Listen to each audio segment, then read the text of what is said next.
My name is David Landini and I'm a candidate in the New South Wales election for the seat of Murray. I am advocating that the Riverina, of which Murray is a part, and also eventually the electorates of Wagga, Albury and Barwon, separate politically from New South Wales and form a Riverina state. The reason for the need for this state is that New South Wales is dominated, and in fact it's a super domination by the people and population of Newcastle, Sydney and Wollongong.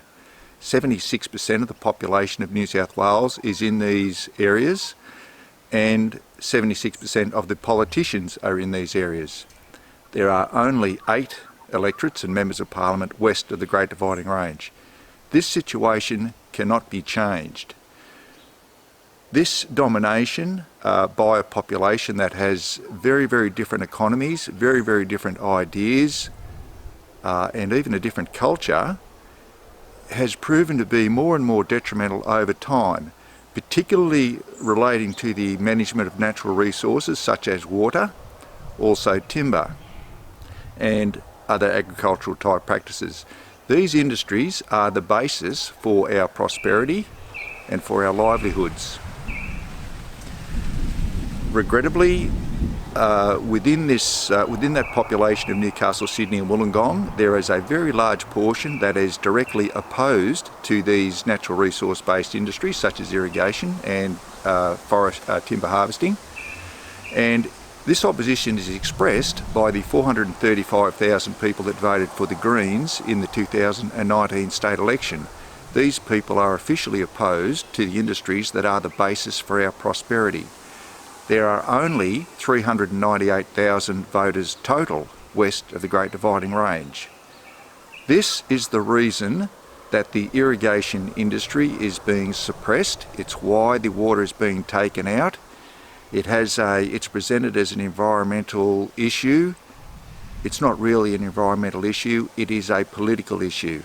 If any politician and any political party in New South Wales wants to be elected in the Newcastle, Sydney and Wollongong areas and wants to form government in New South Wales, they cannot support the irrigation industry. If they do, if they make statements along the lines of we will allow the farmers in the Riverina, the irrigators, the rice growers, the cotton growers, to take water out of the rivers and grow these material things, they will lose thousands and thousands of votes in the metropolitan area.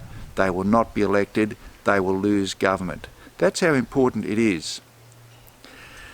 While we are attached to New South Wales and attached to this super domination, and this domination is not surmountable, while we are attached to it, the electorates can elect me, for example, they can elect another candidate, they can elect whoever they like. But that one voice in the New South Wales Parliament is practically ineffective. It really may as well not even be there. If we want to prosper, if we want to protect our livelihoods, if we want to maintain these industries that allow us to continue our livelihoods and to prosper, we must separate politically from New South Wales and form a Riverina state. States have certain rights guaranteed and expressed in the Australian Constitution, and of course one of those, and specifically water, specifically states that water is the responsibility and authority and under the authority of the states, and so are all other natural resources and the industries that make use of those resources. A Riverina state will have authority over these. It will be able to make decisions that are beneficial to the people in the Riverina without the green-orientated detrimental effect of the population, the insurmountable population, that dominating population from Newcastle, Sydney and Wollongong. Once again, my name is David Landini. I'm advocating the formation of a Riverina state separate from New South Wales. I think it's essential, and it is my intention to ensure that that occurs.